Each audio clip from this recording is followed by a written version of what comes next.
ඉතින් ගොඩක් කට්ටිය ආස දෙයක් තමයි මේ ඉංග්‍රීසි කතා කරන්න ඉගෙන ගන්න එක. ඉතින් ගොඩක් කට්ටිය ආසයි. ඇත්තටම මම දන්නවා මම පෞද්ගලිකව ඉස්සර ගොඩාක් ආසයි ඉංග්‍රීසි කතා කරන්න. කට්ටියත් එක්ක ඉංග්‍රීසි කතා කරන්න. ඒ කියන්නේ කට්ටියක් ඉස්සරහට ගිහිල්ලා ඉංග්‍රීසි වලින් කතා කරන්න. අර ඒ වගේ දේවල් වලට ආසයි.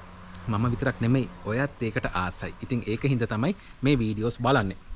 ඉතින් මම හිතුවා දැන් මම මේ ටිකේම එක එක විදිහේ ක්‍රම කියලා දුන්නා ඉංග්‍රීසි ඉගෙන ගන්න. එක එක පාඩම් ගෙනාවා. හරි. ඉතින් මම හිතුවා අලුත් පාඩම් මාලාවක් පටන් ගන්න ඕන කියලා. ඉතින් මේ පාඩම් මාලාව මම කරන්නේ පොඩ්ඩක් එළියට යන ගමන්. ඒ කියන්නේ ලස්සන තැන් වලට යන ගමන්. ඉතින් අදත් තින්නේ ඇත්තටම ලස්සන තැනක. ඉතින් මෙන්න මෙතන ඉඳලා තමයි අද මගේ යාළුවන්ට, වැඩිහිටියන්ට, මගේ දරුවන්ට මම මගේ පාඩම අරන් එන්නේ. ඉතින් මේ පාඩම් මාලාවෙන් මම මොනවද කරන්න යන්නේ? මේ පාඩම් මාලාවෙන් මම කියලා දෙනවා මේ පැසිව් වොයිස් කියන එක පාවිච්චි කරලා කොහොමද ඉංග්‍රීසි ලස්සනට කතා කරන්න කියන එක. ඒක තමයි උගන්වන්න යන්නේ. ඉතින් ඕගොල්ලෝ ඉස්කෝලේදී සමහරක් වෙලාවට අහලා ඇති මේ පැසිව් වොයිස් කියලා දෙයක් නේද? ඉතින් ගොඩාක් කට්ටිය හිතනවා මේ පැසිව් වොයිස් කියන්නේ හරි බර දෙයක්. මේක මේ අර ගණන් සමීකරණයක් වගේ දෙයක්. එහෙම හිතන්න එපා. අපි සිංහලෙන් කතා කරත් දෙමළෙන් කතා කරත් මේ පැසිව් වොයිස් කියන වාක්‍ය නිතරම පාවිච්චි කරනවා. සිංහලෙන් කතා කරත් අනිවාර්යයෙන්ම අපි පාවිච්චි කරනවා.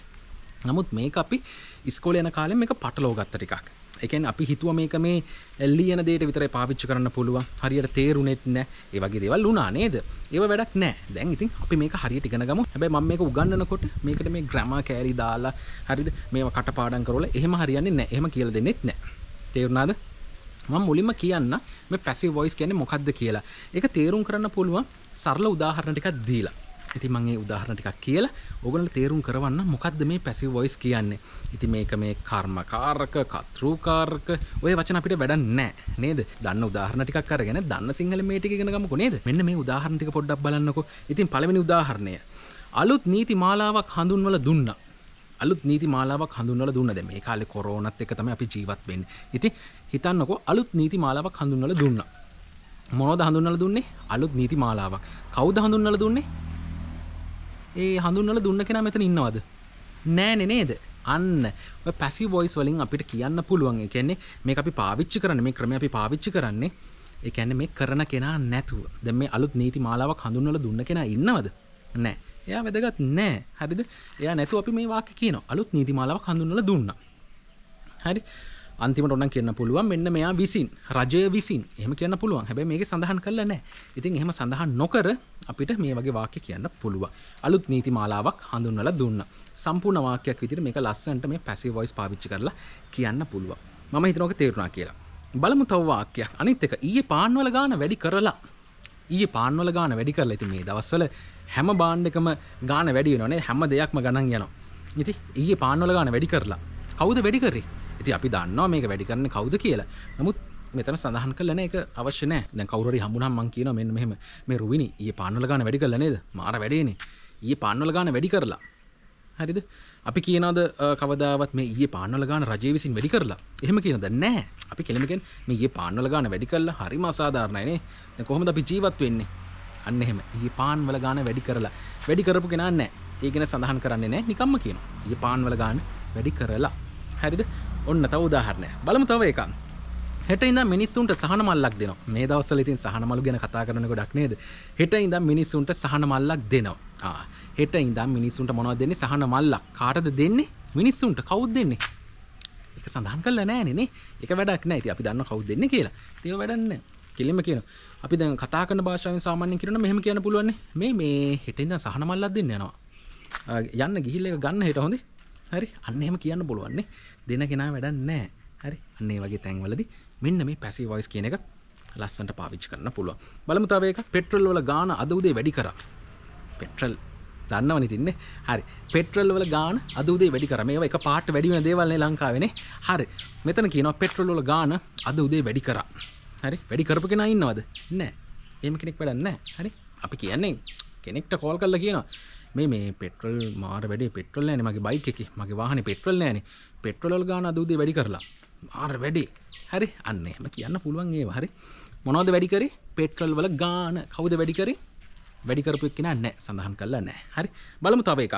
තව එකක් තියෙනවා. වැඩේ සම්පූර්ණ කරන්න විනාඩි 5ක් දෙන්න පුළුවන්. විනාඩි කීයක් දෙන්න පුළුවන්ද? විනාඩි 5ක්. මොකකටද? මේ වැඩේ සම්පූර්ණ කරන්න. වැඩේ සම්පූර්ණ කරන්න විනාඩි 5ක් දෙන්න පුළුවන්ලු. හරිද? කවුද දෙන්නේ මෙතන? හරි එහෙම කෙනෙක් නැහැ. හරිද? අපි සාමාන්‍යයෙන් කියන දේවල් නේද? මට ওই වැඩේ මේ සම්පූර්ණ කරන්න විනාඩි 5ක් දෙන්න පුළුවන්. ඊට වැඩිය නම් දෙන්න බෑ. හරිද? ටක් ගාලා ඕක සම්පූර්ණ කරන්න. කොහොම කියනා නේද? ওই වැඩේ සම්පූර්ණ කරන්න මට විනාඩි 5ක් දෙන්න පුළුවන්. හරි. අන්න ඒ විදිහට. බලමු අන්තිම වාක්‍යය මොකද්ද කියලා. මේ ක්‍රමය වෙනස් කරන්න ඕනේ. හරි? දැන් මෙහෙම කියනවා. අපි මේ ක්‍රමය වෙනස් කරන්න ඕනේ. මොකද්ද වෙනස් කරන්න ඕනේ මේ ක්‍රමය? කවුද වෙනස් කරන්නේ? අපි. හැබැයි මම කියන්නේ මෙහෙමයි. හරි? මේ ක්‍රමය වෙනස් කරන්න ඕනේ. මේ ක්‍රමය නම් වෙනස් කරන්න ඕනේ නැත්තම් කවදාවත් අපිට මේ රට දියුණු කරන්න බෑ. කරන කෙනා ඉන්නවද? නැහැ. තේරුණාද? ඉතින් ඒ වගේ තැන්වලදී අපිට මෙන්න මේ විදිහට වාක්‍ය කියන්න පුළුවන්. ලස්සනට කියන්න පුළුවන්. මේ ක්‍රමය නම් වෙනස් කරන්න ඕනේ නැත්තම් කවදාවත් අපිට දියුණු වෙන්න බෑ. තේරුණා නේද? ඉතින් ඔන්න ඔය වාක්‍ය ටික මම උදාහරණ විදිහට කිව්වේ මගේ යාළුවන්ට තේරුම් ගන්න පුළුවන් වෙයි කියලා හිතලා. ඉතින් මේක තමයි සිස්ටම් එක. මෙන්න මේක තමයි අපි ඉංග්‍රීසි වලුත් කියන්නේ. මේකට මේ ග්‍රැමර් ඉගෙන ගන්න ඕනේ. මේකට මේ වෙනම පාඨමාලාවක් කරන්න ඕනේ. මේකට මේ පන්ති යන්න ඕනේ. එහෙම දේවල් නැහැ. පන්ති යන්න ඕනේ නැහැ. හරි මමත් පන්ති කරන කෙනෙක්. නමුත් මම කියන්නේ ඉංග්‍රීසි ඉගෙන ගන්න මේ බොරු දෙයක් ඔළුවේ තියාගන්න එපා. පන්තිම යන්න ඕනේ කියන එක. නෑ. පන්ති යන්න නැතුව ඕන කෙනෙක්ට කරගන්න පුළුවන් මේක. හරි තමන්ගේ කැපවීම උනන්දුව තියෙනවනම් හරිද නිතර ඉංග්‍රීසි වල ඉන්නවනම් ඉංග්‍රීසි ප්‍රැක්ටිස් කරනවනම් අනිවාර්යෙන් වැඩේ ගොඩ දාගන්න පුළුවන්මයි හරි එහෙනම් මම හිතනවා දැන් මේ කියලා දුන්න වාක්‍ය ටිකෙන් සරලවම මේ පාඩම තේරෙන්නේ නැති කියලා මම ඊට පස්සේ කියලා දෙන්න මේකෙන් කොහොමද අපි වාක්‍ය හදන්නේ හැබැයි මේ වාක්‍ය හදනකොට මම මේ එකෙන් එක කියන්නේ මේක මේ සබ්ජෙක්ට් එක ඔබ්ජෙක්ට් එක හරිද ඕව වැඩක් නැහැ මම කෙලිම උදාහරණ වලින්ම කියලා දෙන්න මේක කොහොමද කරන්න කියන එක එතකොට හැමෝටම තේරුම් ගන්න පුළුවන් මේ පැසිව් වොයිස් කියන්නේ මොකද්ද කොහොමද මේක පාවිච්චි කරන්න කියන එක තේරුණා නේද බලමු එහෙනම් මොනවද අපිට අද ඉගෙන ගන්න තියෙන අලුත් වාක්‍ය ටික කියලා මම සතියකට වාක්‍ය තුනක් උගන්වන්න හරි ඒ වාක්‍ය තුන කෙනෙක්ට හිතෙන්න පුළුවන් අපෝ මේ වාක්‍ය තුනේ මොනව කරන්නද වාක්‍ය 10ක්වත් සතියට උගන්වන්නකො හරි එහෙම බෑ හරි පිළිවෙලට හරි ඒ කියන්නේ වැඩි අපි ඉක්මන් වෙන්න ඕනේ නැහැ ගොඩක් කට්ටිය මේ ඉක්මන් වෙන්න යන හින්දා තමයි වැඩේ ඒ කියන්නේ අවුල් කරගන්නේ එහෙම ඕනේ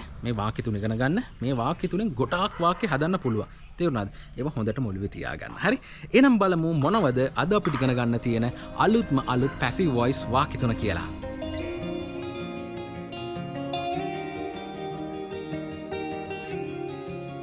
අපි එනම් බලමු මොකද පළවෙනි වාක්‍ය කියලා. පළවෙනි වාක්‍ය විදිහට තියෙන්නේ ගල්අඟුරු ආනයනය සඳහා ටෙන්ඩර් කැඳවල තියෙනවා. හැබැයි මේක අමාරු වාක්‍යයක් කියලා එකපාරට තේරෙයි. හැබැයි මේවා හරි සරලයි. තේරුම් ගන්න විතරයි තියෙන්නේ. අපි මුලින් බලමු මේකේ තියෙන මේ අමාරු වචන මොනවද කියලා. හරිද? ටෙන්ඩර් වලට කියන්නේ ටෙන්ඩර්ස් කියන එකම තමයි. රයිට්? ඊට පස්සේ ගල්අඟුරු කෝල් ගල්අඟුරු වලට කියන්නේ කෝල්. ඊට පස්සේ කැඳවල තියෙනවා. කෝල් කියලා කියන්න පුළුවන් සාමාන්‍යයෙන්. දැන් මේ ටෙන්ඩර් කැඳවපු කෙනා ඉන්නවද මෙතන? නැහැ. එහෙම කෙනෙක් නැහැ. ඉතින් ඒකනේ මේවා පැසිව් වොයිස් වලින් කියන්නේ නේද? බලමු කොහොමද කියන්නේ කියලා. මුලින්ම මේ ටෙන්ඩර් කියන එකෙන් පටන් ගන්න. Tenders have been called. ඒ කියන්නේ මේ කැඳවලා තියෙනවා. තියෙනවා කිව්වම අනිවාර්යෙන් මේ have එක දාන්න ඕනේ. හරි. මේ tenders have called නෙමෙයි එන්න ඕනේ. මේ පැසිව් වොයිස් වලදී මතක තියාගන්න මේ have එක has එක ඒ දෙකෙන් පස්සේ been කියන එක එන්න ඕනේ. B E E N. හරි. අන්න ඒක එන්න ඕනේ. හරි. ඒකත් පොඩ්ඩක් ඔළුවේ තියාගන්න. Tenders have been called නෙමෙයි called ed එන්න ඕනේ. තේරුණාද? Tenders have been called. ඔන්න ඉගෙන ගන්න පැසිව් මුල්ම වාක්‍ය. අමාරුයි කියලා හිතන්න එපා. මේකෙන් ඉගෙන ගන්න මෙන්න මෙහෙම තමයි පැසිව් වොයිස් වාක්‍යයක් තව කෙනෙක්ට කියන්න කියන එක. අද ඉඳන් ඒක ඉගෙන ගමු. තේරුණාද? Tenders have been called CALLED.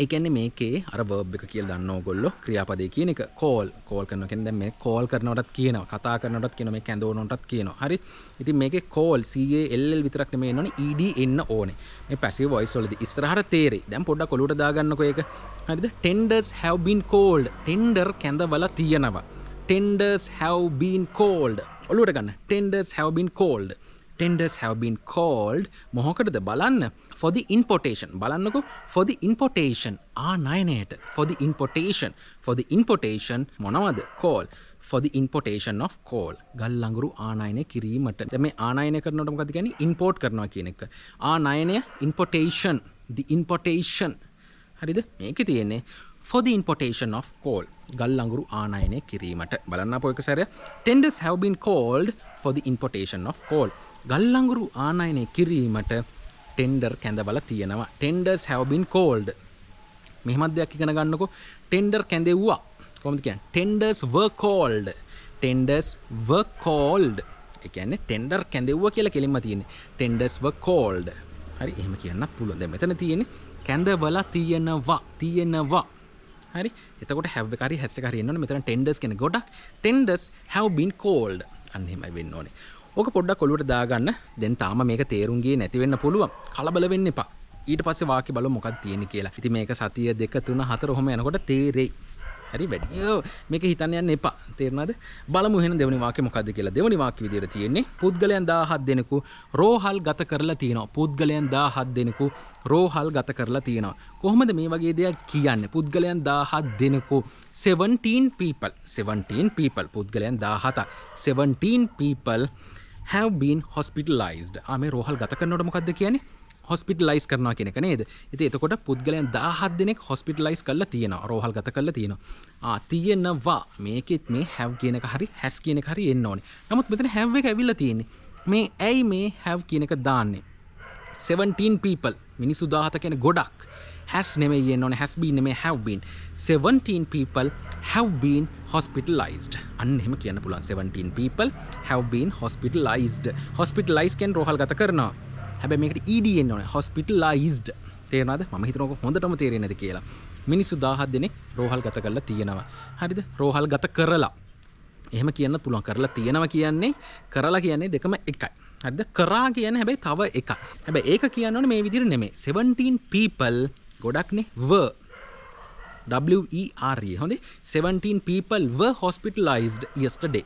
ඊයේ මිනිස්සු 17 දෙනෙක් ඉස්පිරිතාලේ නැවැත්තුවා. දැන් නවත්තලා තියෙනවා කියන්නේ මෙන්න මේ විදිහට. කොහොමද? 17 people have been hospitalized. තේරුණාද? ඉතින් මම හිතනවා ඕක හොඳටම තේරෙන්නේ නැති කියලා. නිකන් හිතන්නකෝ මගේ යාළුවව ඊයේ ඉස්පිරිතාලේ නවත්තලා තියෙනවා. කොහොමද? my friend have been නෑ. my friend කියන්නේ එක්කෙනයි. my friend has been hospitalized yesterday. හරිද? මගේ යාළුවව ඊයේ හොස්පිටල් එකේ නවත්තලා තියෙනවා.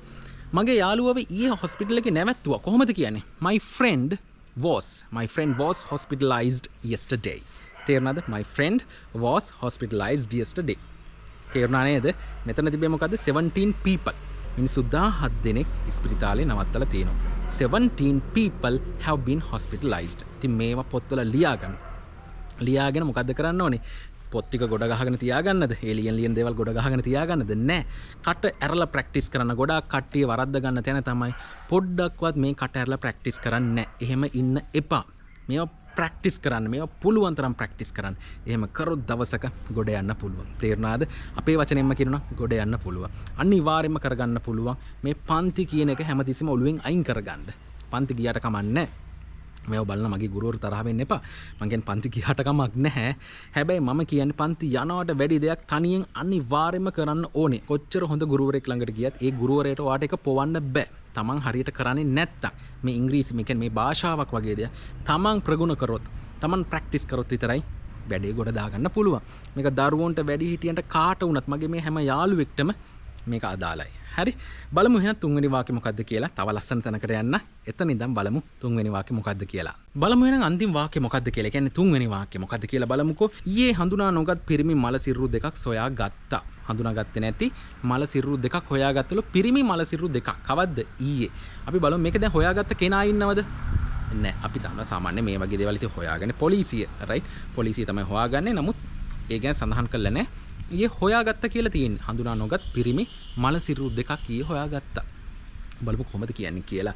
two unidentified ඒ කියන්නේ හඳුනා නොගත් දෙකක්. two unidentified මොනවාද? male bodies කියන්නේ සිරුරු. male bodies පිරිමි මල සිරුරු. male bodies two unidentified male bodies were discovered. මේ හොයාගන්නකොට මොකද්ද කියන්නේ? find කරනවා කියන්නත් පුළුවන්.